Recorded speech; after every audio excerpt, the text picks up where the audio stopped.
দোয়া কুনুত পারেন না বলে যারা ভয়েতে বেতের নামাজই পড়েন না, তারা শুনেন তিনটা কাজ আপনার জন্য রয়েছে।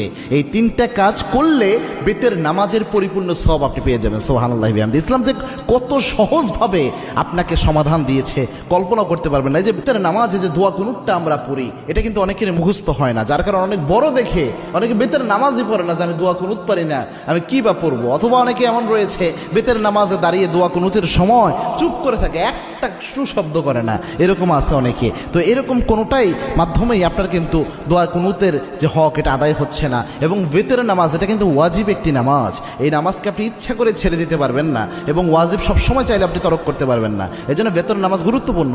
এবং কি আল্লাহর হাবিব সাল্লাল্লাহু আলাইহি ওয়াসাল্লাম বলতেন, ইন্নাল্লাহা বিতরুন ইউহিব্বুল বিতরা, আল্লাহ রাব্বুল আলামিন নিজে বেজরকে আল্লাহ রাব্বুল আলামিন নিজে ভালোবাসেন। সুবহানাল্লাহ। এবং আল্লাহর হাবিব সাল্লাল্লাহু আলাইহি ওয়াসাল্লাম সফর অবস্থায়ও প্রায় সময় চেষ্টা করতেন বেতের নামাজ যেন ছুটে না যায়। আল্লাহু আকবার। এই জন্য বেতের নামাজ মা বোন যারা রয়েছেন, বিশেষ করে আমার যুবক বাবা ভাইয়েরা যারা রয়েছেন এবং আমার বাবাজিরা যারা রয়েছেন, বেতের নামাজে আপনি দোয়া কুনুত পারছেন না, আপনি কি করবেন?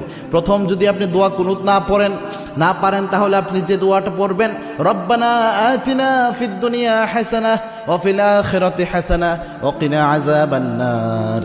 এই যে আয়াতের একটা অংশ, একটা দোয়া আল্লাহ রাব্বুল আলামিন দিয়েছেন, এই দোয়াটা আপনি প্রথম পড়ার চেষ্টা করবেন। বেতের যে সময়টা এই দোয়া পড়বেন, রব্বানা আতিনা ফিদ দুনিয়া হাসানাহ ওয়া ফিল আখিরাতি হাসানাহ ওয়া কিনা আযাবান নার। এটা পারলেন না ধরেন আপনি, তখন আপনি কি পড়বেন? আল্লাহুম্মা গফিরলি, আল্লাহুম্মা গফিরলি, আল্লাহুম্মা গফিরলি। এটা বারবার আপনি পড়তে থাকবেন, তাহলেও দেখবেন ইনশাআল্লাহ বেতরের হক আদায় হবে। 3 নাম্বার হচ্ছে আপনি পড়বেন আস্তাগফিরুল্লাহ, আস্তাগফিরুল্লাহ, আস্তাগফিরুল্লাহ। এই 3টার যে কোনো একটা যদি আপনি পড়েন, আশা করা যায় ইনশাআল্লাহ বেতরের হক সাময়িকভাবে আদায় হবে। তবে এটা এই সময় পর্যন্ত, যতদিন পর্যন্ত আপনার মুখস্থ না হয়।